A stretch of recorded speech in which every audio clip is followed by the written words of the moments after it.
Mm. Hola chicos, ¿cómo están? Hola, profe. Hola, hola, hola Silvia, ¿cómo has estado? Ahí, bien, más o menos, pero dentro de todo, bien. ¿Usted qué Ah, tal? bien, bien, ¿Cómo, todo muy bien. cómo pasó el Halloween? Ah, pues bien, no me disfracé este año, pero, pero bien, se compraron dulcecitos para los niños y eso. La Ah, verdad no ya, hice ya. mucho, Ah, sí, pero ya. bueno, Sí. Bueno, igual yo no, tampoco. Vamos a esperar que se conecten las compañeras para empezar la clase. ya. Mm, Si esperemos 2 minutitos o si no, igual empezamos ya. bueno, Dale.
Listo, vamos a empezar. Igual ahí se irán conectando de a poco, porque hasta ahora ninguno me ha dicho que no puede estar en la clase de hoy, entonces me imagino que se van a ir conectando.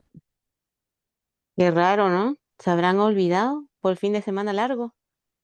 Yo creo que O puede quizá, hacer, pero ahí ya les quedó el mensaje y les mm, queda ahí la grabación por si acaso. Yo creo que sí, como hace rato no nos veíamos. sí, porque, bueno, se quizás celebraron harto, así que más que el 18 quizás. Ujú. Ya, Sí. entonces veníamos Ya, hablando del profe. hipotiroidismo. Hablamos de lo que es el tratamiento y aquí habíamos revisado, ¿cierto?, que algunos parámetros o la forma de dosificar, los horarios de administrar medicamentos también se deben a la fluctuación o los pics que presentan algunos, digamos, neurotransmisores, componentes, factores en la sangre, ¿cierto? En la sangre y en el organismo como tal. Entonces, por ejemplo, por acá tenemos que la TSH, que es la hormona tiroestimulante de la tiroides, entonces aumenta a primera hora de la mañana, ¿cierto? Entonces, por eso es la razón de que administremos este medicamento en la mañana, ¿cierto? Que sea, nos levantamos y ahí mismo le administramos. El cortisol a esta hora, entonces, por ejemplo, siempre los corticoides se busca la prednisona administrar siempre en una sola dosis en la mañana, a no ser de que, digamos, el problema de salud, la patología o la situación que tenga requiera un tratamiento más agudo, más fuerte, que requiera, por ejemplo, administrar cada 8 horas, cada 6 horas. Y así todos, por acá tenemos el ácido úrico, el colesterol se empieza a aumentar a partir de las 6 de la tarde y por eso las atorvastatinas, las estatinas como tal, se recomienda tomar, digamos, en esta franja de acá, ¿cierto? No tan temprano, igual la atorvastatina tiene un tiempo de vida media un poco más largo que la lovastatina, que en la lovastatina sí tenemos que ser más estrictos de administrar más tarde, pero con el resto de estatinas pues no hay tanto problema, pero tampoco irlas a administrar en la mañana, ¿cierto? Sino como desde mediodía hacia adelante, para que tenga un buen efecto hasta ahora. Empezamos entonces con el efecto de los medicamentos sobre el cuerpo humano y esta clase es bastante interesante porque vamos a ver cómo ejerce su efecto, como por ejemplo un paracetamol genera la analgesia o cómo es esta farmacodinamia, farmacocinética de los medicamentos en el cuerpo. Entonces, obviamente, primero tenemos que ver algunas definiciones y hablamos de farmacodinamia y farmacocinética. Cuando hablamos de farmacodinamia, hablamos de lo que el medicamento le hace al cuerpo. Entonces, disminuir la fiebre, ¿cierto? Disminuir las crisis convulsivas, disminuir el dolor, disminuir la inflamación, aumentar el ánimo, por ejemplo, con los antidepresivos,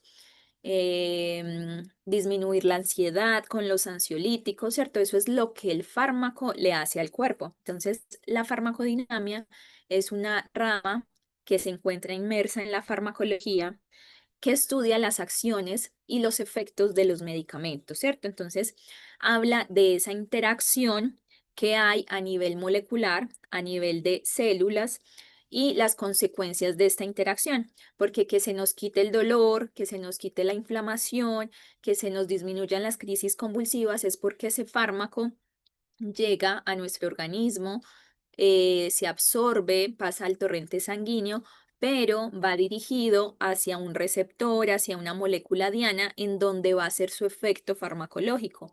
Entonces el fármaco, ese componente, se une a alguna parte en el cuerpo, ¿cierto? Se une a nivel celular.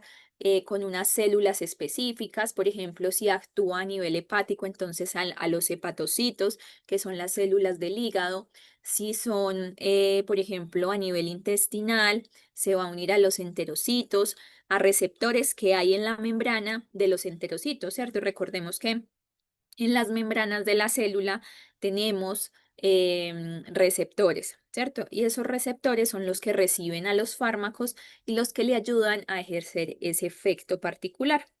Entonces, todo esto se da a partir de una consecuencia, de una interacción entre lo que llamamos un ligando, que es el medicamento, con un receptor, que sería la diana farmacológica, ¿cierto? Entonces, esto hace modificaciones en las células, en los sistemas y en los procesos de regulación, porque las células tienen un control celular, un sistema de control celular. Entonces, ellas controlan muy bien cuándo pueden sintetizar tal proteína, cuándo hay que hacer reproducción, cuándo hay que hacer crecimiento de células, ¿cierto? Dirigen toda esta orquesta. Pero cuando tenemos problemas en esos controles celulares, es donde empieza la replicación desaforada, sin control, sin colocarle como un bloqueo, sin colocarle básicamente eso, ¿cierto? Un control. Entonces, por ejemplo, eso se va a un cáncer, ¿cierto? Que es el crecimiento desordenado de las células o muy abundante, proliferativo.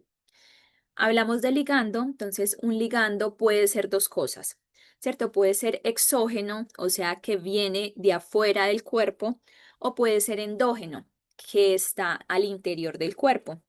Entonces, un ligando puede ser un fármaco, ¿cierto? Es el nombre general que se le da, por ejemplo, al fármaco, pero también un ligando puede ser una hormona a nivel interno del cuerpo, puede ser un neurotransmisor que se une al receptor. Entonces, todo lo que se une a un receptor, nosotros lo podemos llamar ligando. Entonces, ese ligando lo que quiere es generar un efecto.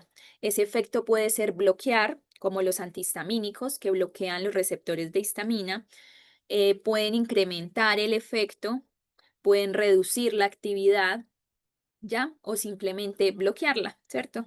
se colocan ahí en ese receptor, como vemos acá en la foto. Este es el receptor, mire que está anclado a una membrana celular de una célula.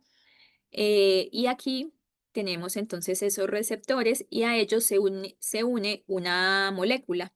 Esta molécula roja puede ser un fármaco, puede ser una hormona, puede ser un neurotransmisor, puede ser cualquier componente, ¿cierto? Se une ahí y mire que generan unos cambios al interior de esa célula y se genera toda una respuesta celular a partir de esa unión, ¿cierto? Se genera una serie de reacciones químicas al interior de la célula.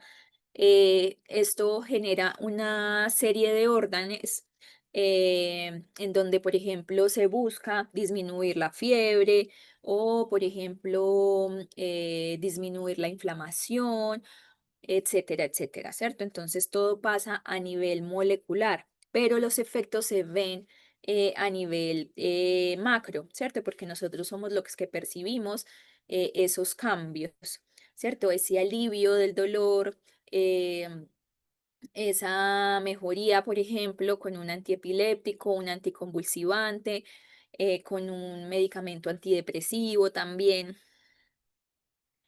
Y tenemos unos términos. Hablamos de agonista, se le da ese nombre a fármacos que presentan la capacidad de modificar al receptor e iniciar una acción. Entonces, el fármaco se une al receptor y genera una actividad, ¿ya? Entonces, si genera una actividad, se llama agonista. Ya algunos fármacos agonistas son la morfina, las benzodiazepinas, los barbitúricos. Ya entonces se une y ejerce un efecto, una actividad. Pero también hay otros fármacos que se comportan como antagonistas, ¿cierto? Lo que hacen es bloquear el espacio. Miren que no tiene esa conformación exacta como queremos o esa afinidad. Ya, mire que aquí queda un espaciecito vacío.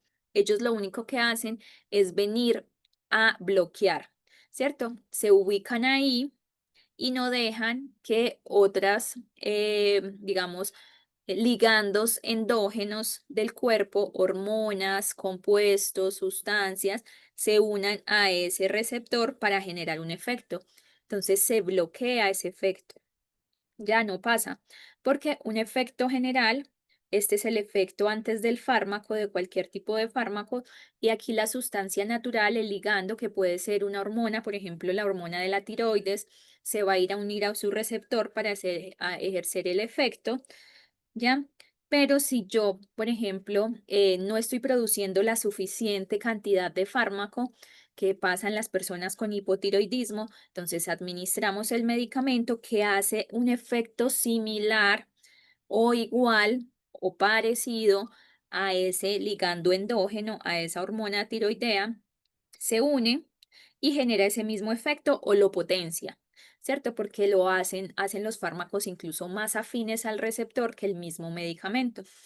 Mientras que hay otro tipo de fármacos como los antagonistas, los beta bloqueadores, los antialérgicos, todos estos que son bloqueadores, simplemente llegan y bloquean, ocupan un espacio y como ese espacio está ocupado, ya ese, digamos, sustancia natural no se puede unir y no puede ejercer una función, porque yo a veces lo que quiero es evitar una función. Por ejemplo, la histamina, ¿cierto? Digamos que estos son bloquecitos de histamina y la histamina cuando se une a su receptor genera congestión, alergia, ojos llorosos, ¿cierto? Como un aviso al cuerpo de que hay algo, como, hey, algo está pasando, mire a ver qué es lo que está generándose, hay algún foco infeccioso o alérgico o nos entró un virus o un hongo. Entonces la histamina va y se une al receptor y genera ese aumento de estos efectos, ¿cierto? De esta mucosidad, de esta congestión, de esta rinorrea, de estas alergias. Pero si yo utilizo un antialérgico, el antialérgico lo que hace es que se ubica acá y no deja que esta histamina llegue aquí a este receptor. Y con eso entonces no se produce moco, no se produce mayores lágrimas, irritación, enrojecimiento, inflamación. Entonces, muchos fármacos, su finalidad es antagonizar, pero el de otros fármacos es agonizar, es decir, como potenciar el efecto natural, darle como combustible para que se dé más ese efecto. Y el receptor simplemente es ese componente, esa macromolécula que se ubica transmembrana y que recibe a los ligandos para generar un efecto, ¿cierto?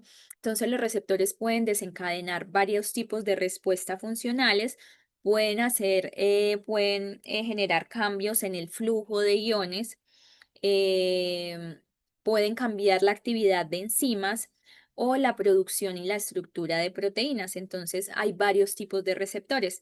Hay receptores que funcionan con iones, hay receptores que funcionan con otra proteína además. Hay receptores que tienen sitios alostéricos. Por ejemplo, esto es un sitio alostérico, esto es otro sitio alostérico y este es el sitio activo. ¿Ya? Entonces eso es otra cosa, no todos los fármacos actúan en este sitio activo, sino que hay unos que se unen como por una partecita diferente a ese sitio activo, a ese receptor y así, solamente por esa unión, en este receptor ya se generan modificaciones que van hacia el interior de la célula para generar cambios. Por ejemplo, para producir una proteína, expresar una proteína en mayor cantidad para tener un efecto específico. Y los antagonistas, pues ya los vimos, los antagonistas solamente van y ocupan un espacio, bloquean. Ya si ese receptor está ocupado, entonces otro componente natural no se va a poder unir ahí, ya no va a poder hacer su efecto normal, porque a veces no queremos que ese efecto normal se dé. Por ejemplo, la noradrenalina, que lo vimos en los antihipertensivos, cuando hay mucha expresión de noradrenalina, se une a su receptor beta y aumenta la presión arterial. Entonces, en ese caso, yo lo que quiero es que no se una tanta noradrenalina, ¿cierto? Que es un neurotransmisor a esos receptores específicos. Entonces, ¿qué hago para eso? Lo bloqueo. Y lo bloqueo con beta bloqueadores, con bloqueadores beta, que son el atenolol, el carvedilol, el bisoprolol, todos ellos. ¿Ya? Entonces, ese es como un tipo de fármaco, ¿cierto? Que llega a bloquear. No genera un efecto como tal, solamente su función es llegar y bloquear. Los antagonistas pueden potenciar la función celular al bloquear la acción de una sustancia que normalmente disminuye la actividad celular. Entonces, muchas veces, por ejemplo, el ejemplo que di anterior del aumento de la presión, ¿cierto? Es un buen ejemplo de esto, pero hay otros ejemplos en los que los componentes que se vienen a ligar a este receptor no aumentan una producción, no aumentan una presión arterial, sino que antes disminuyen una actividad, ¿cierto? Disminuyen una actividad y lo que yo quiero es incrementar esa actividad, que esa actividad se lleve a cabo normalmente. Entonces también puedo bloquear para evitar que haya una disminución de esa actividad, ¿cierto? Y que como está bloqueado esa partecita que disminuye la actividad celular, entonces se activa esa célula. Ya, entonces mire que se actúa en diferentes situaciones, los receptores son diversos, así como también los fármacos, obviamente. Cuando se quiere evaluar un posible fármaco, lo que primero hay que estudiar es el posible receptor, dónde me va a actuar ese medicamento, porque no puedo estar investigando fármacos como a diestra y siniestra sin tener claro dónde quiero que actúen, cuál es el efecto que quiero que hagan. Si quiero que bloqueen, si quiero que generen más estímulo para que se produzca algo, si quiero es que se comporten como bloqueantes, pero para que disminuyan una actividad o para que aumenten una actividad.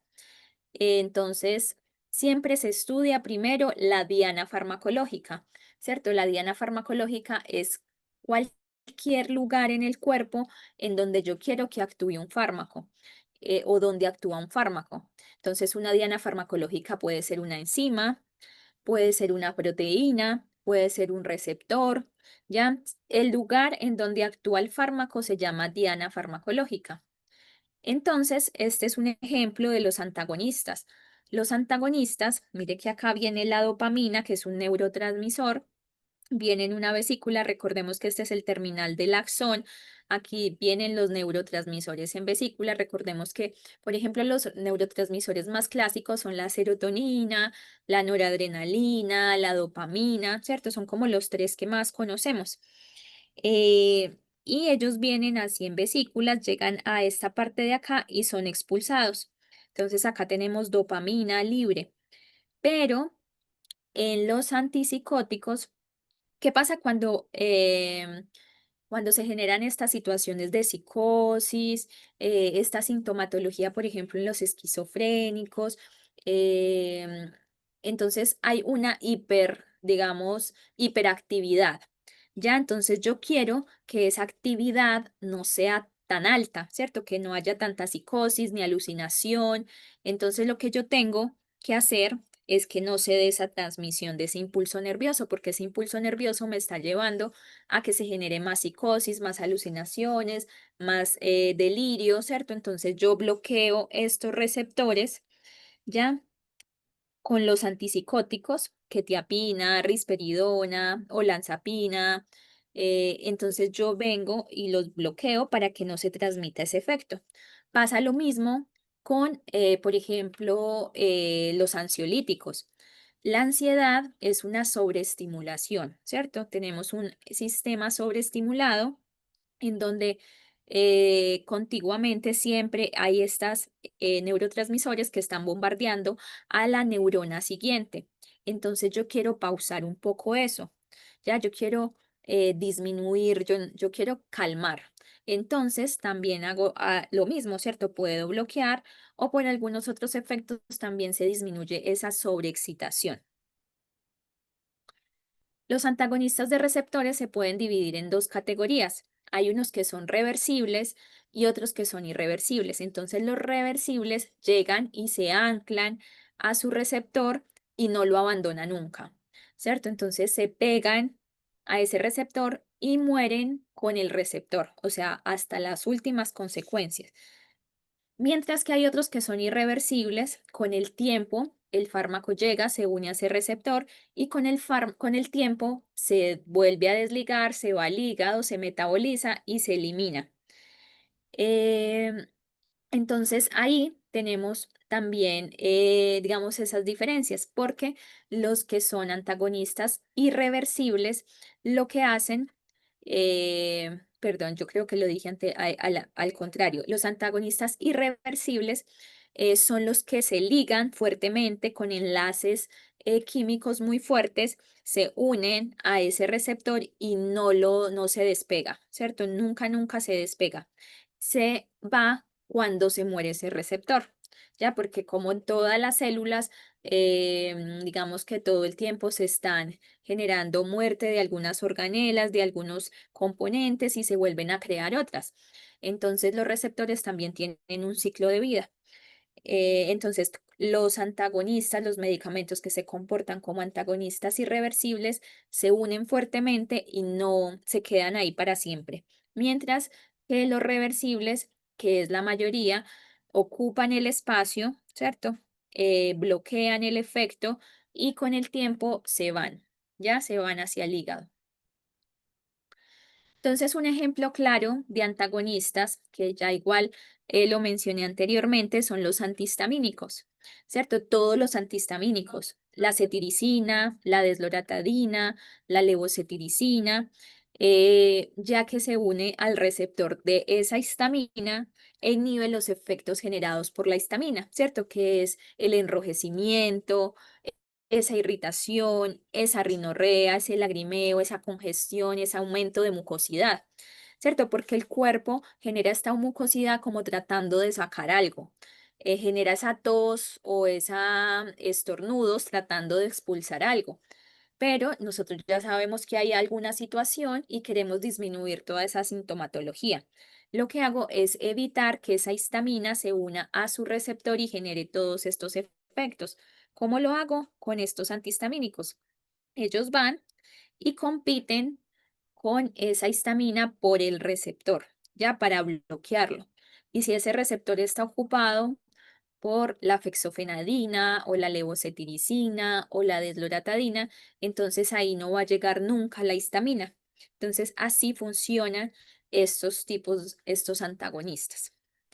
Entonces, la histamina no solamente actúa, digamos, en esta parte de la alergia, sino que también estimula la producción de ácido, ¿cierto? De ácido gástrico.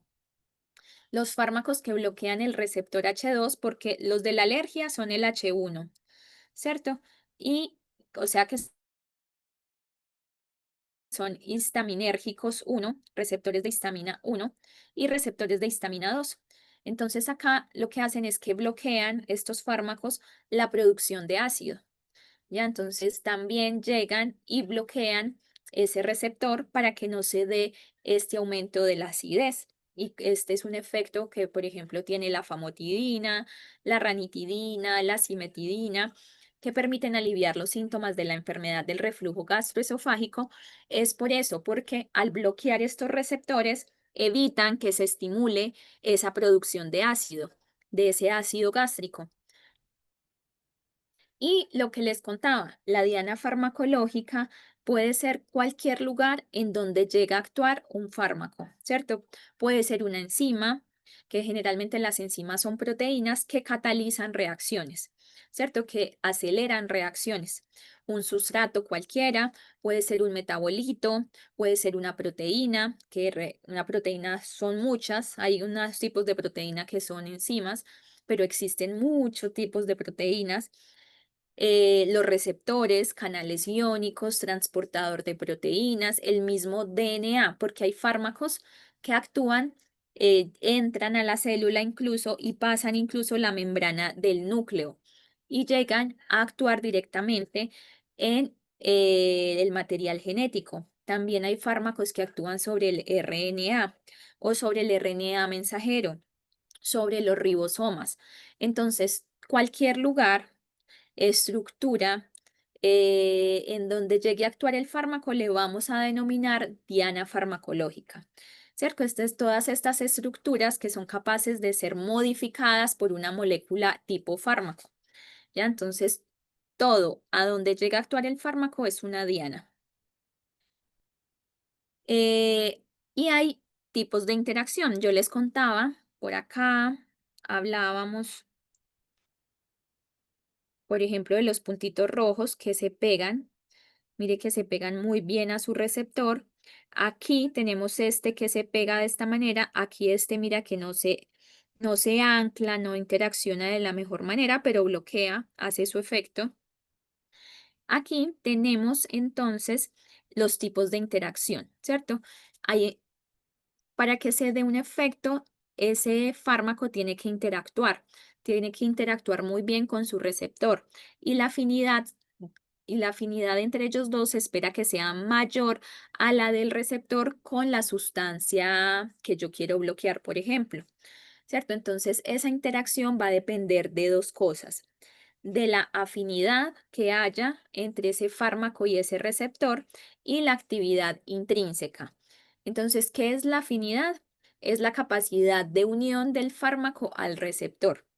Ya, y esto se da o se determina a nivel molecular, ya con los enlaces, ¿cierto? Cómo interaccionan los grupos de átomos del receptor y del medicamento. Entonces se espera que esa afinidad sea buena. Y de la actividad intrínseca, que es la capacidad para producir la acción tras la unión al receptor. Entonces, por ejemplo, los bloqueadores, los antagonistas no tienen actividad intrínseca porque no generan una acción tras la unión. O sea, lo único que hacen es bloquear la actividad de otro componente, pero al interior de la célula no desencadena ninguna reacción. Mientras que los agonistas sí, los agonistas vienen y se unen a ese receptor y generan toda una cascada de reacciones químicas para generar un efecto farmacológico. Entonces, este agonista llega, se une a ese receptor, mire que parece como una cerradura y la llave, o sea, calzan perfectamente. Entonces, aquí hay muy buena afinidad, ¿cierto? Y hay una actividad intrínseca, porque hay una activación de algo, de un sistema al interior de la célula. Aquí tenemos otro tipo de agonista, pero miren que este tipo de agonista no tiene la mejor afinidad con el receptor. Miren la manera en que se une, pero quedan espacios, ¿cierto? No es tan fuerte esta unión como lo es esta.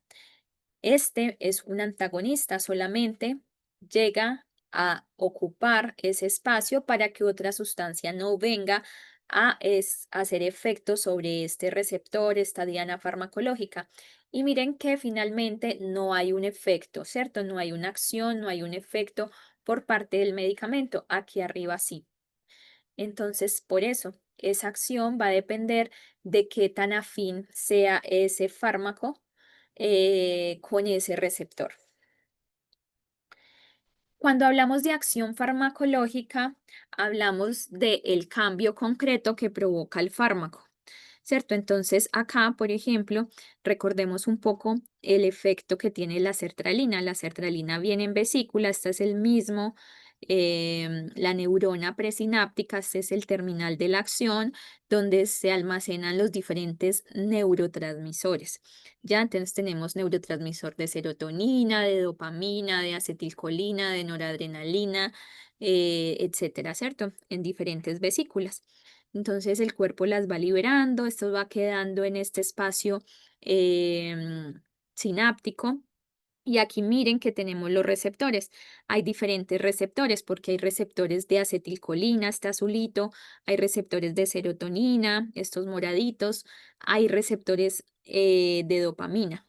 Entonces, si yo expulso, en este caso serotonina que viene de este color, ¿ya? Entonces se expulsa en esta área, ¿cierto? ¿Cómo actúa la sertralina y todos los inhibidores selectivos de la recaptura de serotonina?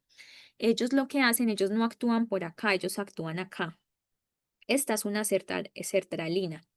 Entonces, resulta que miren que acá tenemos dentro de la misma neurona anterior otros receptores, receptor de acetilcolina, de dopamina, de serotonina. Resulta que acá estos pedacitos de serotonina vienen y actúan acá, pero el material, esa serotonina que queda aquí circulante, se une a este receptor y se reingresa a la neurona anterior, ¿ya?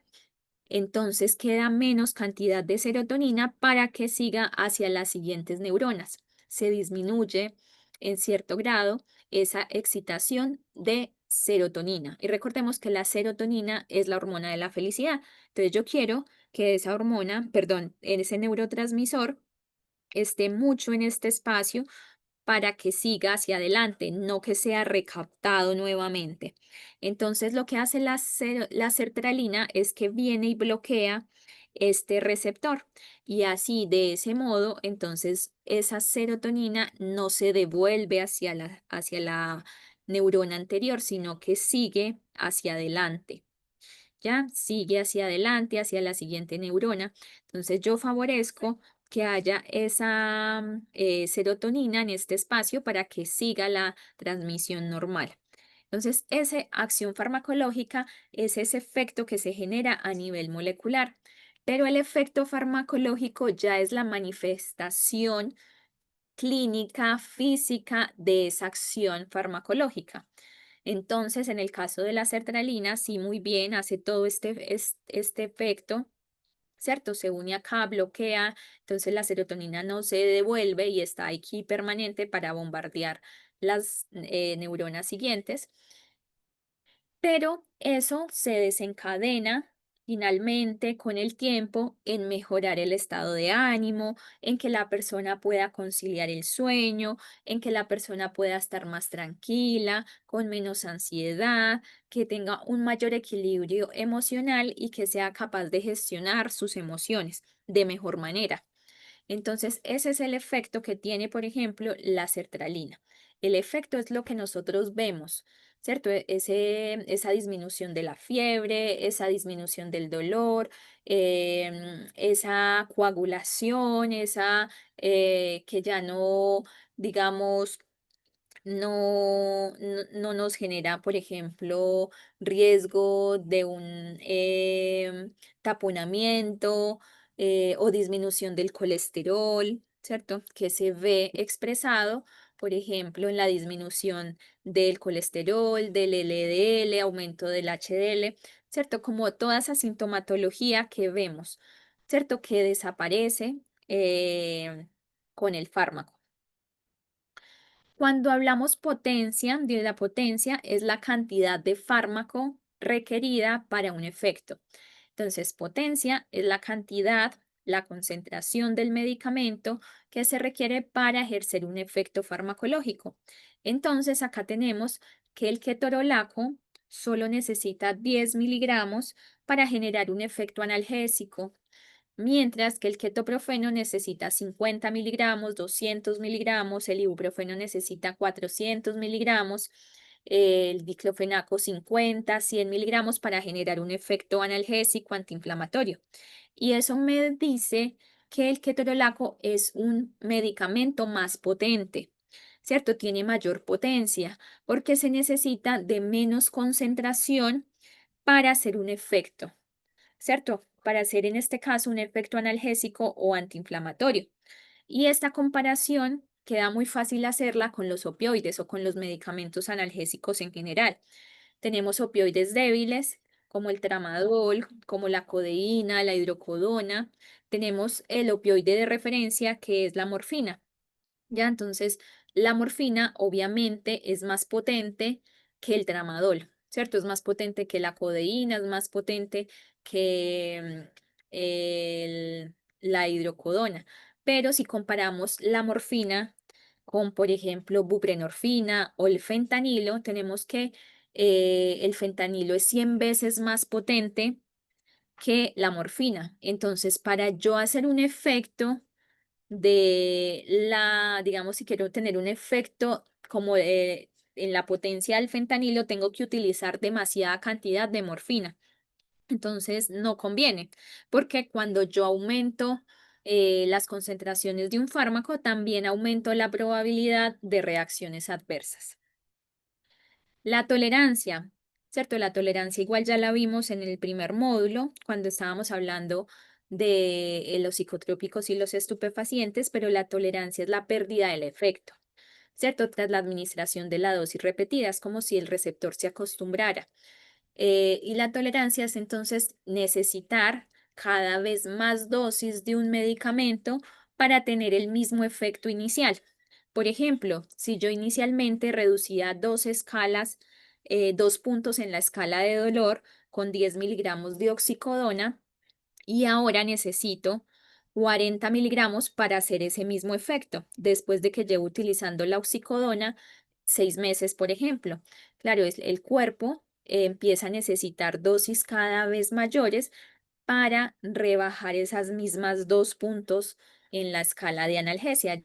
Ya a los 6 meses a esa persona no le sirven los mismos 10 miligramos, sino que cada vez va escalando más y necesitando más concentración. Entonces, esto es un problema, ¿cierto? Esto es un problema sobre todo de los medicamentos opioides. Y por eso se lleva o se desencadena tanta dependencia, se desencadena tanta adicción, porque la persona va necesitando cada vez más concentración de esos opioides. Entonces, hablamos de que inicialmente de que habían dos conceptos, ¿cierto? La farmacodinamia, que es lo que el medicamento le hace al cuerpo, ¿cierto? Ese efecto farmacológico, esa acción farmacológica a nivel molecular y que se expresa finalmente en un cambio, ¿cierto? Un cambio de síntomas o un cambio de signos, porque a veces, por ejemplo, en el caso de la hipertensión, el efecto es disminuir es las cifras de presión arterial. Muchas veces las personas no tienen sintomatología, ¿cierto? No tienen dolor de cabeza, no tienen mareos, a veces las cifras de presión alta cursan sin ningún aviso. Entonces ahí lo que vemos es cambios no en sintomatología, sino en un signo, ¿cierto? Que es la presión arterial. Entonces disminuimos esa presión arterial que estaba en 160/100 y la bajamos a 140/80, por ejemplo. Entonces eso es una parte de la farmacodinamia, es el efecto que vemos y que notamos, es lo que hace el fármaco, es lo que nos modifica en nuestro cuerpo el fármaco. En este caso, el antihipertensivo disminuye la presión arterial, ¿cierto? O el hipolipemiante como la torvastatina me disminuye el colesterol, ¿ya? Entonces, eso con la farmacodinamia. La farmacocinética es lo que el cuerpo le hace al fármaco. Entonces, cuando el fármaco yo me lo tomo, pasa por el intestino, ya pasa por el esófago primero, antes del intestino, esófago, el estómago, lo lleno de ácido, ¿cierto? Después pasa al intestino, se absorbe, lo tiro hacia el torrente sanguíneo. Después del torrente sanguíneo y de que hace este efecto, esta parte de farmacodinamia, vuelve o va más bien al hígado y en el hígado yo lo transformo. Le coloco, digamos, átomos, moléculas a esa estructura del medicamento, lo vuelvo más hidrofílico para botarlo por la orina.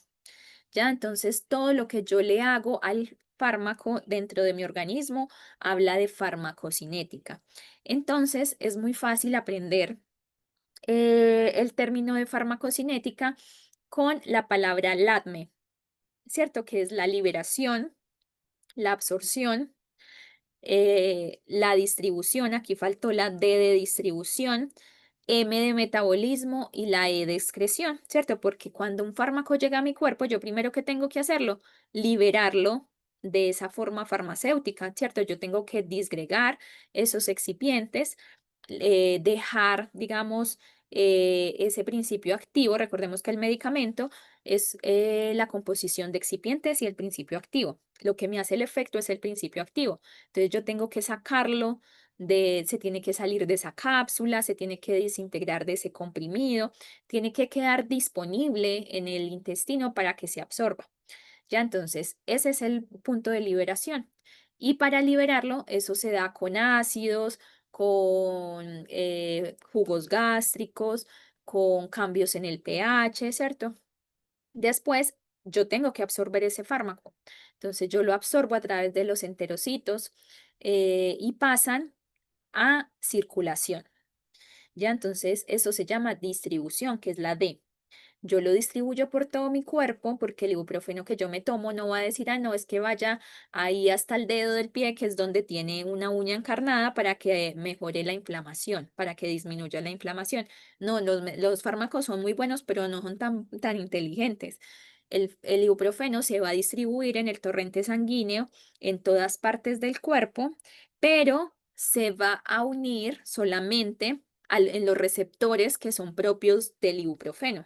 ¿Cierto? Que fueron estudiados hace muchos años, que fueron identificados, analizados y que dijeron, aquí puede actuar el ibuprofeno, ya actúa el ibuprofeno y ningún otro fármaco más. Eh, entonces, van y se unen a estos receptores y generan la disminución de la inflamación. Después, este ibuprofeno pasa al hígado. En el hígado lo metabolizamos, ¿ya? Y finalmente lo excretamos, que lo podemos excretar por muchas vías. Lo excretamos por orina, lo podemos excretar por las heces, por la sudoración. Entonces, ese es como el mecanismo. Lo que nosotros le hacemos al medicamento es la farmacocinética. Y esa farmacodinamia, entonces, lo que vimos anteriormente, o se refiere a lo que el medicamento le hace al organismo, ¿cierto? Es decir, los efectos que se generan después de la administración de un fármaco. Es muy loco, ¿cierto? Pensar cómo es posible que este comprimido que yo tengo acá de color fucsia me va a quitar el dolor y me va a desinflamar. ¿Cómo lo hace, cierto? ¿Cómo nos quita esa fiebre? ¿Cómo nos quita ese dolor? ¿Cómo, por ejemplo, un antibiótico nos cura una infección? O sea, algo tan pequeño como hace un efecto en nuestro interior para disminuir las bacterias, para eliminarlas, para cortarle su reproducción. Entonces, el efecto farmacológico depende de muchos factores, depende de la vía de administración. Hay fármacos que tienen un efecto local, como las cremas, los parches, por ejemplo, los inhaladores también. Y hay otros fármacos que tienen un efecto sistémico, ¿cierto? Entonces, por ejemplo, los comprimidos, porque una vez ingresan, yo no puedo decirle a mi torrente sanguíneo, mándelo para la cabeza, porque lo que me está doliendo es la cabeza y no el dedo del pie. Entonces hacen efecto como en todo el cuerpo, circulan por todas partes y eso lo hacen, por eso decimos que son fármacos de efecto sistémico. Ya, pero entonces hablemos de la vía de administración, que es la más común, que es la oral, ¿cierto? Que la mayoría de fármacos se administran de manera oral porque es la forma más cómoda, ¿ya? Porque, por ejemplo, para inyectables, pues necesito que otra persona me lo aplique o un centro de salud. Los parches también requieren un poco más de conocimiento, si lo puedo partir, no lo puedo partir, dónde lo coloco, en qué parte del cuerpo. Entonces, la manera más cómoda de administrar medicamentos es por la vía oral, ¿cierto? Suspensiones, jarabes, gotas, comprimidos, cápsulas, tabletas, ya es lo más fácil. Entonces, una vez que la tableta, el comprimido, el jarabe se ingiere con ayuda del líquido, este viaja por el esófago hasta llegar al estómago, donde su disolución puede variar dependiendo de su propósito. ¿Cierto? Yo les he dicho que la mayoría de los fármacos se absorben en la primera porción del intestino, que es el duodeno, pero también hay fármacos que se absorben en el estómago y hay otros que se absorben en la segunda y tercera parte del intestino delgado, que es el, por ejemplo, el íleo, ya, el yeyuno. Algunas pastillas se disuelven en el estómago, actúan directamente allí, mientras que otras pueden pasar al intestino sin disolverse y liberar su efecto más tarde. Entonces, hay fármacos que igual se van desintegrando en el estómago con el ácido, pero se absorbe en el intestino. Ya como que se va liberando y va quedando libre para después absorberse en la porción del intestino, porque el intestino es más delgado, como su nombre lo dice, y por ahí se puede, digamos, transferir hacia la sangre más fácilmente, está muy irrigado este intestino delgado. Ya las paredes son más delgadas, entonces obviamente los fármacos pasan más fácil. Pero hay fármacos que son dañados por el ácido del estómago. Recordemos que el ácido del estómago es muy, muy ácido, mucho, mucho, mucho porque tenemos que degradar los alimentos. Entonces hay fármacos que se dañan con ese ácido. Entonces, como hay fármacos tan sensibles como la insulina, que obviamente el ácido lo mataría completamente a la insulina, tenemos que aplicarla vía subcutánea, porque necesita además un control de temperatura, porque el ácido y las condiciones y las enzimas de la saliva lo degradan, lo dañan. También hay unos fármacos que tienen como una resistencia intermedia. Entonces a esos hay que hacerles un envoltorio especial, ¿cierto? Una modificación en su, como en su recubrimiento, ¿ya? Y ahí modificamos la liberación. Entonces yo lo recubro tanto, tanto, comprimidos de recubrimiento entérico, para que el ácido del estómago no me lo dañe, ¿ya? Y pase directamente al intestino, así encapsulado, y ahí ya se libera, pero si se me libera en el estómago, ese ácido me lo va a dañar. O por otro lado, el medicamento me puede dañar las paredes del estómago porque es muy gastrolesivo, como los AINES, como anticoagulantes, ¿ya? Entonces tienen como un recubrimiento especial para pasar directamente al intestino. Que esto que fue prácticamente lo que ya les expliqué, ¿cierto? El objetivo del recubrimiento entérico es dos, o uno, proteger al fármaco del ácido del estómago, o dos, proteger al estómago del medicamento, en medicamentos que son muy gastrolesivos. El intestino es el órgano encargado de absorber los fármacos en un gran porcentaje. ¿Cierto? Una vez absorbidos, los fármacos entran al torrente sanguíneo porque lo que les dije, el intestino tiene mucha irrigación, tiene muchos vasitos, entonces pasa fácilmente directamente a ese torrente sanguíneo. eh, Desde la sangre, entonces los principios activos se van distribuyendo hacia las células del cuerpo para cumplir su función, ¿cierto? Entonces, hasta este punto estamos hablando de farmacocinética porque yo liberé, absorbí y distribuí el fármaco. Pero cuando ese fármaco, ese principio activo, llega hacia el lugar donde tiene que hacer la acción, ahí empieza la farmacodinamia, ¿cierto? Que es el efecto que el fármaco va a hacer en el cuerpo, porque va a ir a unirse a un receptor y ese receptor se va a modificar estructuralmente y va a generar una serie de reacciones, entonces estoy generando modificaciones a nivel celular que se van a expresar en macro, ¿cierto? Que se van a expresar en lo que les he mencionado repetidamente hoy, en que se me quite el dolor, en que se me quite una inflamación. Todo eso pasa a nivel celular, a nivel molecular. No lo podemos ver, pero pasa. Ya es la acción del fármaco sobre el receptor o sobre la enzima o sobre lo que vaya a actuar. Los fármacos son sustancias que son capaces de alterar la actividad celular, actuando principalmente a través de la estimulación o la inhibición de los procesos celulares que ya existen normalmente en el cuerpo. Entonces, para lograr todo esto, los fármacos se unen a moléculas celulares que son compatibles. Esto todo ha sido estudiado previamente, ¿cierto? Como les dije, si yo en algún momento algún científico estuvo investigando cómo disminuir la inflamación, tuvo que ir a estudiar cómo se generaba ese proceso de inflamación, ¿cierto? ¿Qué pasaba en el organismo para que se inflamara? Y buscar la partecita de todo ese proceso en la que yo podría actuar para evitar esa inflamación. Ya, entonces, por ejemplo, en ese entonces descubrió unos componentes que son las prostaglandinas, que son proinflamatorias, ¿cierto? Entonces, ese científico llegó a los AINES, ¿cierto? Entonces dijo, este fármaco va a actuar ahí, ¿ya?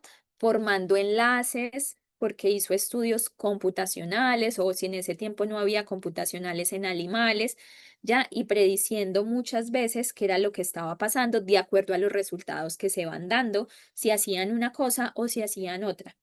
Entonces, ya entonces todo esto es donde se sabe que esta molécula, que este fármaco se une a esta molécula, si es compatible o no, qué tipo de enlaces se generan, si es reversible o no reversible, aunque pueden volverse irreversibles si la unión es muy intensa o provoca cambios significativos en la molécula receptora.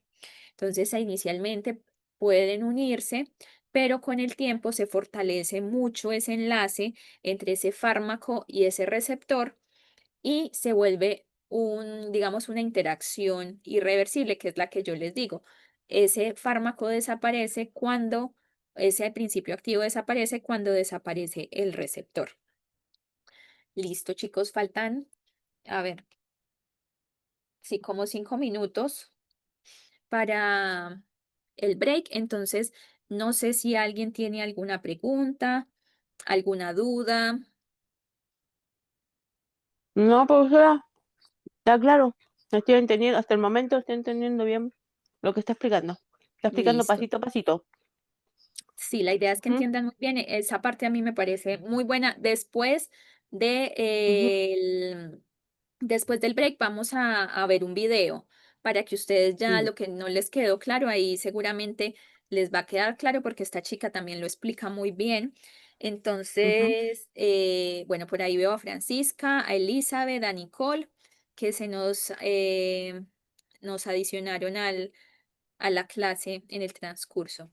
Entonces, chicos, nos vemos en unos 10 minutos a las 8:05 para continuar con la clase. Ya, ya, profe. Nos vemos más ratito.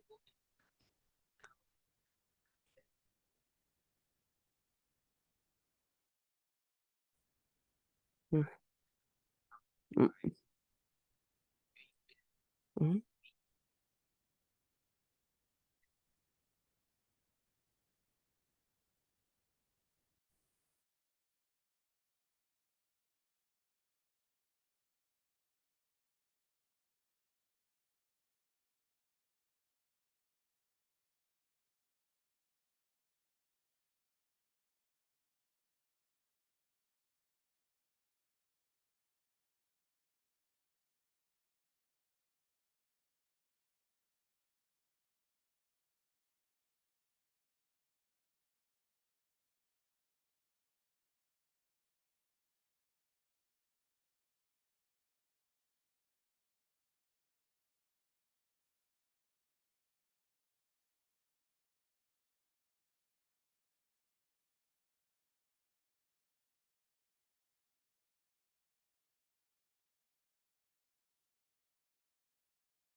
Listo, chicos, entonces, bueno, ya no les, yo les había compartido. Listo, entonces vamos a ver un video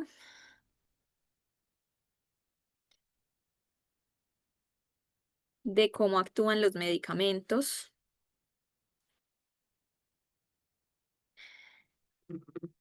¿Están por ahí? Silvia, Nicole, Elizabeth, Francisca. Sí, profe, Listo. estoy aquí. Estoy Entonces, atenta mirando. vale, entonces vamos a ver un momento. A ver, este video.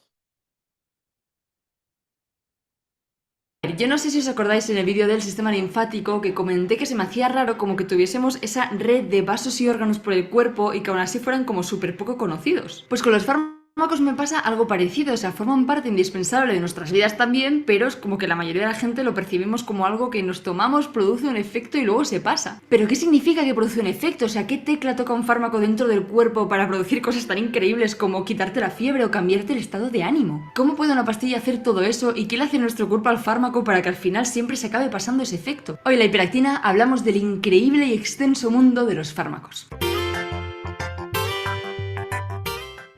Antes que nada, el tema de este vídeo fue elegido por mis Patreons, así que si tú también quieres proponer temas y votar temas para próximos vídeos, te dejo el link por aquí para que apoyes este canal y su contenido.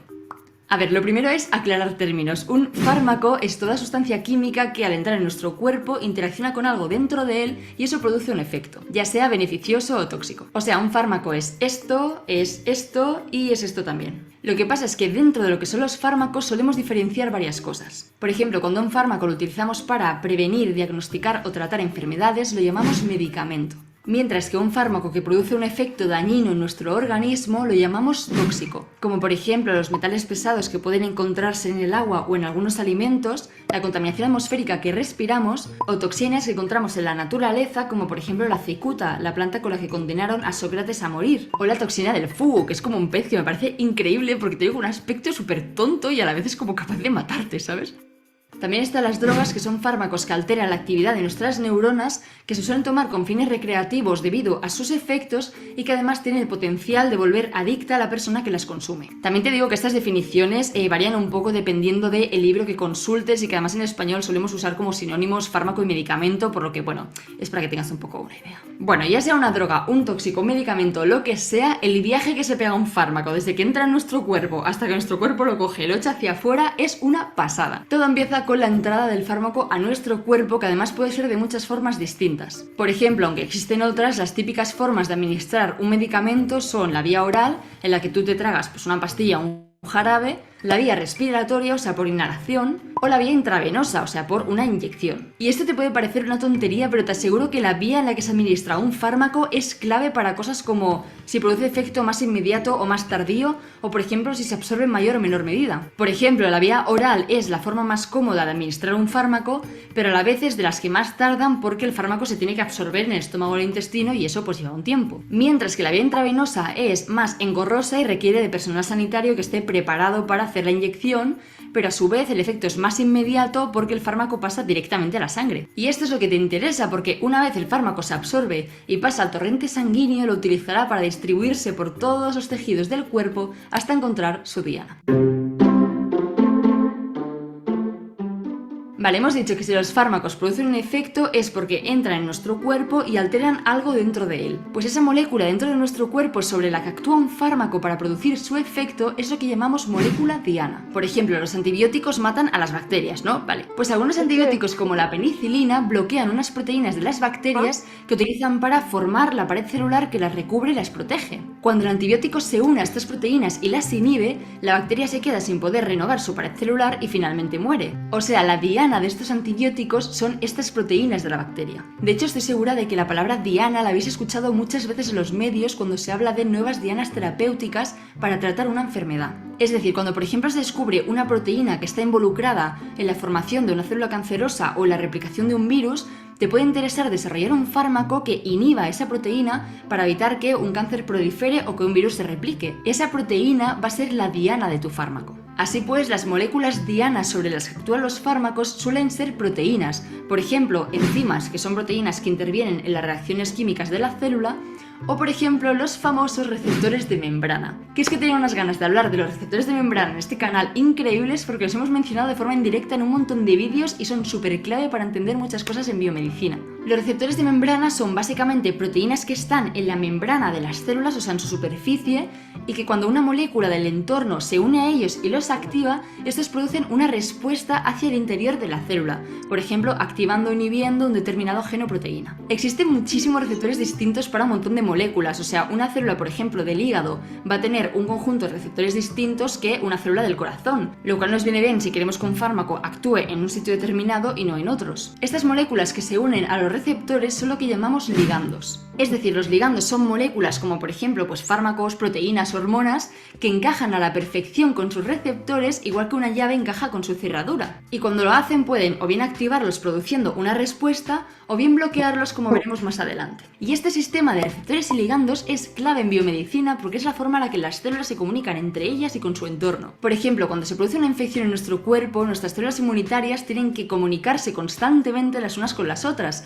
para decir, por ejemplo, pues que ha entrado un intruso, para saber cuándo tienen que actuar o cuándo tiene que cesar esa respuesta. Una forma de hacerlo es a través de unas proteínas llamadas citoquinas, que secretan unas células inmunitarias para que éstas vayan a unirse a los receptores de otras células inmunitarias y así transmitirles el mensaje de aumentar o bajar esa respuesta de defensa según convenga en cada momento. Otro ejemplo tal vez más famosete es el de la insulina. O sea, tras una ingesta de alimentos y a medida que los vamos digiriendo, nuestros niveles de azúcar en sangre comienzan a aumentar. Lo que nos interesa de este azúcar en sangre es que las células puedan captarlo para utilizarlo como energía o almacenarlo. Y esto pasa gracias a una hormona llamada insulina. Cuando comes un alimento y a medida que el azúcar en sangre comienza a subir, el páncreas comienza a secretar insulina en la sangre. Esta insulina irá viajando por sangre hasta encontrarse con los receptores de insulina de algunas células a los cuales se unirá y esta unión hará que unas proteínas que estaban dentro de esa célula que se llaman transportadoras de glucosa se coloquen en la membrana de esa célula para que así ésta pueda captar glucosa hacia su interior. Pero vamos, que estos son dos ejemplos muy concretos, pero que sepáis que existen un montón de receptores en la superficie de cada célula para muchísimas sustancias distintas, de forma que esta célula puede pues, recibir señales del entorno y actuar en consecuencia. Y si os he contado esto es porque muchas veces los fármacos producen su efecto porque son capaces de unirse a estos receptores de las células, por ejemplo porque tienen una estructura química muy similar a la de su ligando. Y cuando estos fármacos se unen a los receptores pueden pasar dos cosas.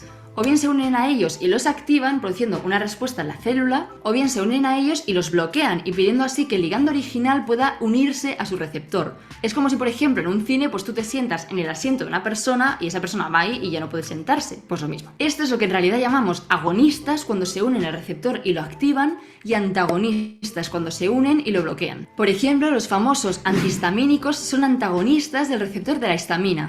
Es decir, la histamina es una molécula que interviene en las reacciones alérgicas, entre otras cosas, con lo que los antihistamínicos son fármacos que se unen al receptor de la histamina y lo bloquean, de forma que la histamina no puede unirse al receptor, no puede hacer su función y por tanto disminuyes estos síntomas de la alergia. Un ejemplo de fármacos agonistas, y que además ya hemos visto en este canal, en el vídeo del cannabis concretamente, son el THC y el CBD, que tienen una estructura química muy parecida a la de nuestros endocannabinoides. Por tanto, son capaces de hacerse pasar por ellos y unirse a los receptores endocannabinoides de nuestras neuronas y activarlos, produciendo así pues, sus efectos. Vale, y en realidad, si te paras un momento a pensar en todo lo que te he contado, los fármacos son algo así como una especie de bala mágica diseñada para dirigirse y actuar específicamente sobre una molécula diana.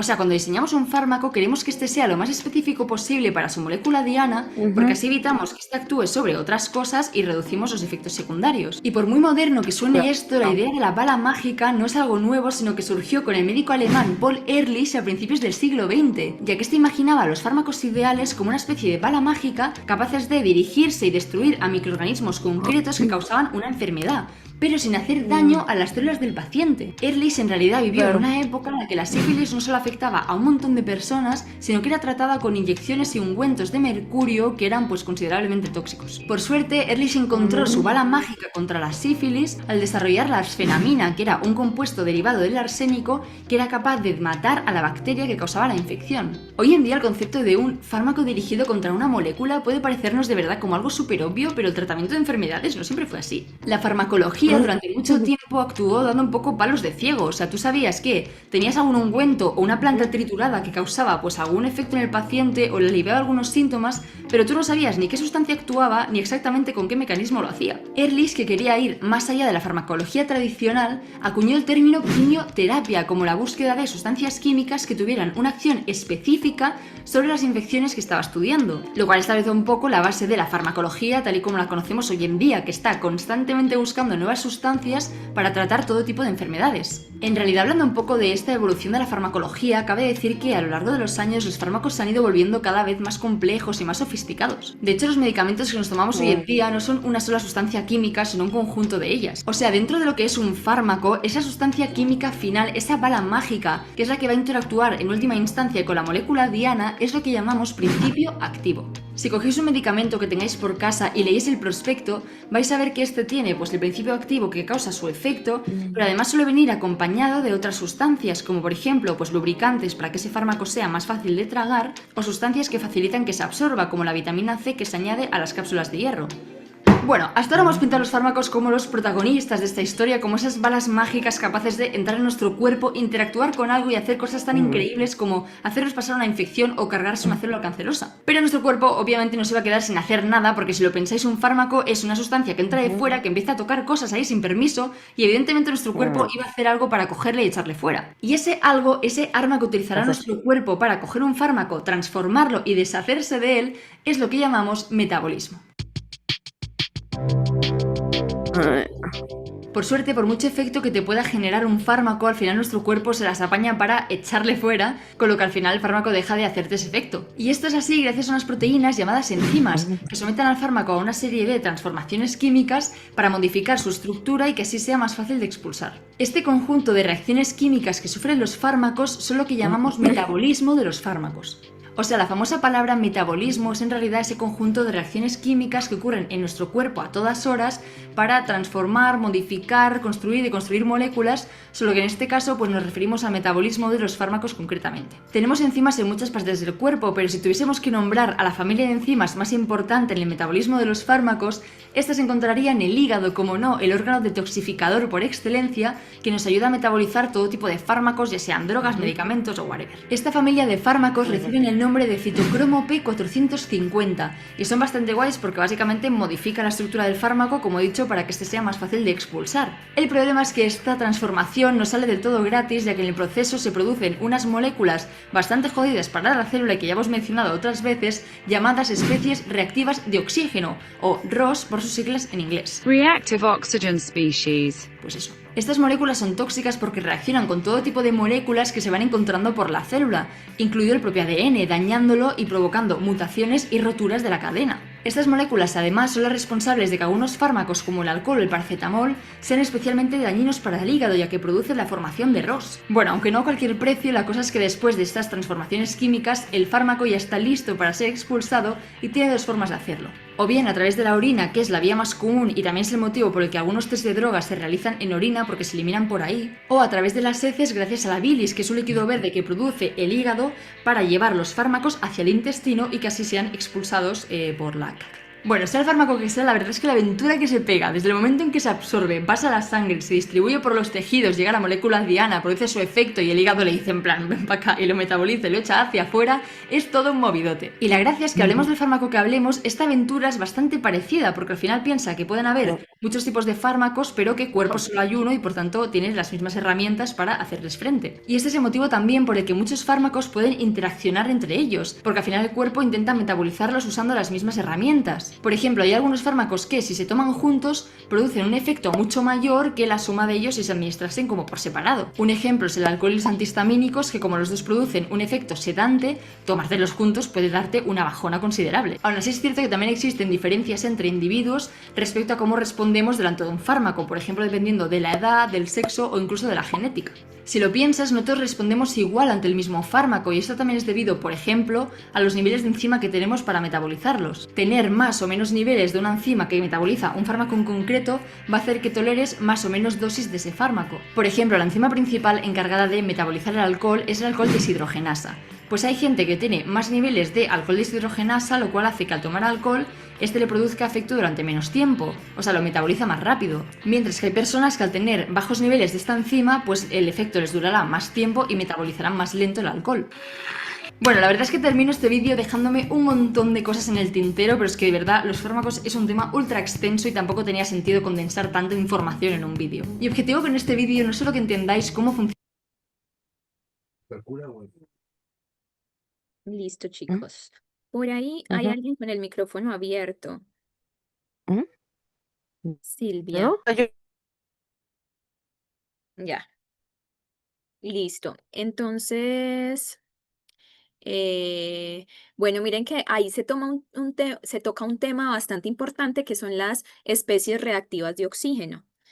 Estas especies reactivas de oxígeno son unos componentes, unas moléculas que se generan cuando los medicamentos que nosotros tomamos llegan al hígado y se metabolizan, ¿cierto? Recordemos que cuando nosotros tenemos un sustrato, cuando tenemos un componente que se va a dividir o se va a descomponer en ciertos, digamos, componentes, tenemos siempre sumas como de partes, ¿cierto? Se va a transformar en este componente, más esto, más agua, más oxígeno, más lo que sea, ¿cierto? Cuando lo vemos, cuando vemos las reacciones por allá en el colegio. Entonces, dentro de estos residuos que se generan de estas reacciones, tenemos estas especies reactivas de oxígeno, que son los ROS, que son los radicales libres, que ellos interactúan con todo. ¿Cierto? Entonces empiezan a interactuar con todo lo en nuestro cuerpo, a hacer daño, llegan incluso al ADN, empiezan a generar cambios y obviamente unos cuantos no nos va a ser problema, pero a medida del tiempo, pues esto también va deteriorando nuestro sistema. Entonces, por eso es importante que tomemos un medicamento cuando sea necesario, ¿cierto? Cuando realmente se requiera para una patología. Tratar de no tomar medicamentos porque sí, porque existen muchas personas que toman medicamentos, sobre todo analgésicos, antiinflamatorios, y automedican, em, como que quieren cada vez tomar más fármacos y esto pues tiene sus consecuencias a largo plazo. Obviamente les estoy diciendo que estas especies reactivas se van generando a través del tiempo y ojo, no solamente por los fármacos. ¿Cierto? Se pueden generar por diferentes reacciones en el cuerpo, por alimentos, por diferentes situaciones y reacciones que se generan en al interior de nuestro cuerpo. Entonces hay que tener cuidado con eso. Entonces, en teoría existen muchas moléculas en diferentes órganos que son dianas y compartimos y compartimentos celulares que pueden asociarse con fármacos, pero muchas de estas asociaciones no provocan respuestas celulares. Muchas veces, por ejemplo, ese ibuprofeno ahí actúa donde su receptor, pero puede pasar cerca de muchos otros receptores, enzimas, ADN y no pasa nada, ¿cierto? Porque no son afines a ellas. Entonces, ese es el dilema, hacer que un fármaco llegue a actuar directamente sobre una diana. Entonces, esto pasa porque la molécula aceptora no se modifica de manera relevante o porque su función no es lo suficientemente crucial como para influir en esa vía celular. Estos sitios, ¿cierto? Se denominan de fijación inespecífica, que son unos sitios diferentes al sitio activo. También puede pasar que un fármaco llegue y se como que genere interacción con esa molécula receptora o diana, bueno, no sería diana, sino como con ese receptor, pero llega otro componente y fácilmente lo desliga, lo desvincula, porque es muy, muy escasa esa interacción, ¿cierto? Porque ese fármaco no está hecho para ese receptor. Entonces, por ejemplo, ¿qué pasa con las estatinas? Las estatinas no actúan sobre un receptor, actúan sobre una enzima. Esta es la reacción química que se genera para generar colesterol, ¿ya? Entonces, por ejemplo, de acetilcoenzima A pasa a todos estos y en esta reacción, ¿ya? Y que es hidroximetil, glutaril, coenzima A, mevalonato, hay una enzima que es esta, la hidroximetil glutaril coenzima reductasa, ella actúa en este paso para reducir este componente y generar mevalonato. Entonces, quien estudió hace muchos años, quien estaba investigando encontrar moléculas y medicamentos para reducir el colesterol, encontró que esta podría ser un lugar, una diana farmacológica donde actuar. Las estatinas que hacen inhiben a esta enzima, ¿ya? Y como la inhiben, entonces esta reacción de acá para acá no se genera. Y si esta reacción de acá para acá no se genera, entonces no se genera este resto de reacciones para generar colesterol. Tal vez investigaciones más adelante encontraron actuar sobre los isoprenoides, ¿cierto? Que son sustratos, ¿ya? O también podría ser que otros científicos encontraran la manera de actuar sobre una enzima de por acá, por ejemplo, que evitara finalmente que esos isoprenoides pasaran al escualeno. Entonces, la mayoría de los fármacos sí actúan en receptores, pero también existen fármacos que actúan a través de elementos intracelulares, extracelulares, que no son estrictamente, digamos, receptores en ese sentido, sino que son otros componentes como enzimas, quelantes de cationes, análogos estructurales de sustancias, reguladores de transporte, neurotransmisores, ¿cierto? Hay muchos lugares donde los fármacos actúan. ¿Que la mayoría actúa sobre receptores? Sí, pero que todos actúen sobre receptores, no. Este es un claro ejemplo. Estas estatinas actúan inhibiendo una enzima que potencia o que cataliza una reacción química. Si no se da esa reacción química, no tengo colesterol. Entonces, así es como funciona. Sin embargo, los fármacos también se unen a moléculas que una vez modificadas generan cambios significativos en la actividad celular, como alteraciones en el equilibrio iónico, en procesos metabólicos, ya sea estimulando o inhibiendo estas funciones. Entonces, no todos actúan sobre receptores específicamente, pero muchos sí hacen que los flujos, por ejemplo, de iones de sodio, potasio, calcio, magnesio, se den de manera diferente, ¿ya? Y este cambio genera situaciones que yo quiero que se den. Por ejemplo, disminuir la ansiedad, disminuir la psicosis, ¿cierto? Generó ciertos efectos al cambiar ese flujo de iones, ya no necesariamente actuando sobre un receptor y modificando la estructura de ese receptor, sino sobre otras estructuras. Ya las diversas acciones de los fármacos se deben a estas modificaciones celulares y las moléculas específicas con las que interactúan se conocen como receptores farmacológicos, ya que eso ya lo estábamos viendo. La activación de un fármaco a través de su receptor inicia un mecanismo efector que generalmente conduce a cambios en el flujo de iones o en reacciones químicas o en segundos mensajeros, que se llama cascada de señalización, ¿cierto? Porque aquí tenemos el receptor, ¿ya? Aquí tenemos, esta es la membrana, este receptor está anclado a esa membrana y esto es un ligando, ¿ya? Entonces, este ligando, que puede ser fármaco, que puede ser una sustancia endógena, pero hablemos de que ese fármaco está aumentando esta concentración, ¿cierto? Entonces se une acá y mire que una vez se une, o sea, si no se une, esto no existe, ¿ya? Esto está en blanco, pero cuando se une se empieza a generar unos cambios en este receptor y eso llama a otras sustancias y empiezan todos a actuar como una maquinaria y se empiezan a generar todas estas reacciones, ¿cierto? Estas reacciones se llama cascada de señalización porque estamos avisando de que hay que ejercer un proceso.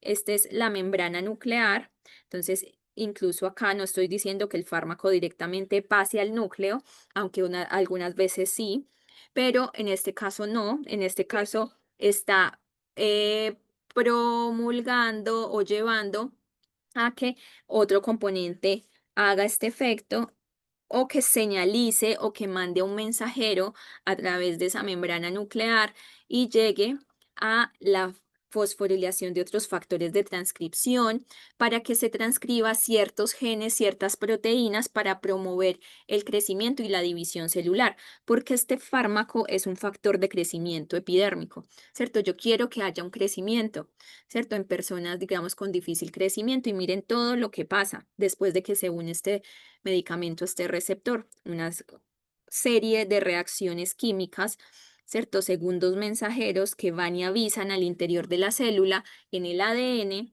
que se genere más de una proteína para estimular ese crecimiento, esa división celular, que se aumente, que se potencie, que tengamos más reproducción de células, ¿ya? En el cáncer es lo contrario, ¿cierto? Yo quiero es inhibir ese crecimiento. Entonces, el efecto puede verse similar, pero es, digamos, en otro receptor, de otra manera y de muchas otras formas, porque existen diferentes antineoplásicos.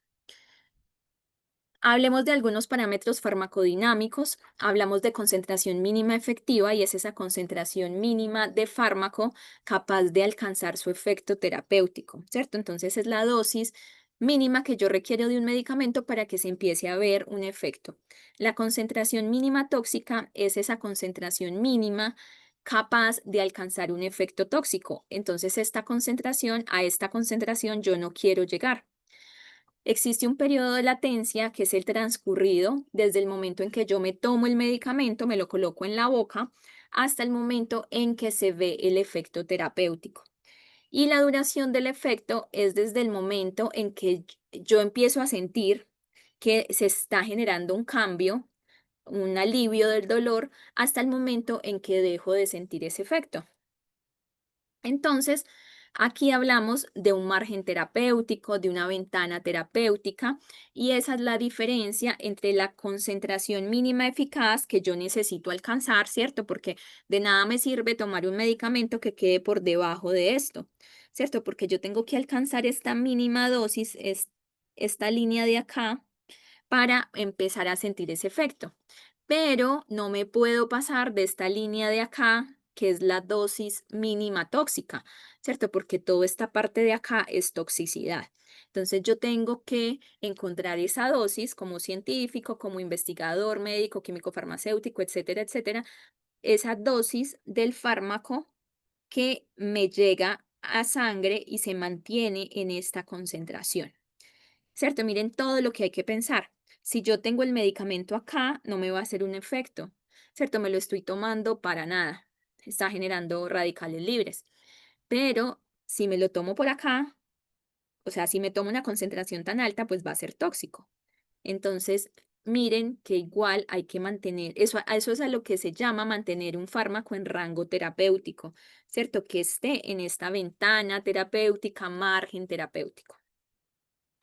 Entonces, acá venimos y hablamos de los fármacos que tienen un estrecho margen terapéutico. Entonces, estos son aquellos fármacos que, digamos que esta ventana terapéutica es muy estrecha, ¿cierto? Es muy angostita. Esa dosis mínima efectiva está cercana a esa dosis mínima tóxica. Entonces, esto lleva a que pequeñas variaciones en la concentración pueden generarme efectos adversos, tóxicos, problemáticos, ya eventos secundarios. Entonces, con estos fármacos hay que tener mucho cuidado, hay que hacer ajustes, hay que hacer seguimiento, porque los niveles plasmáticos tienen que estar dentro de un rango, ¿ya? Y entonces aquí es, por ejemplo, incluso fármacos antiepilépticos, fármacos de diferente clase que les medimos concentraciones plasmáticas, por ejemplo, en los hospitales.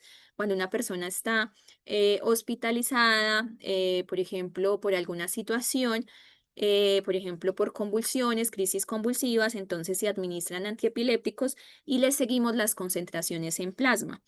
¿Cuáles son más importantes de seguir? Pues los fármacos que tienen estrecho margen terapéutico, porque yo sé que pequeños cambios me van a hacer una gran diferencia hacia, digamos, un efecto secundario. Entonces, eso es importante tener en cuenta. A estos fármacos se les hace mucho más seguimiento que al resto.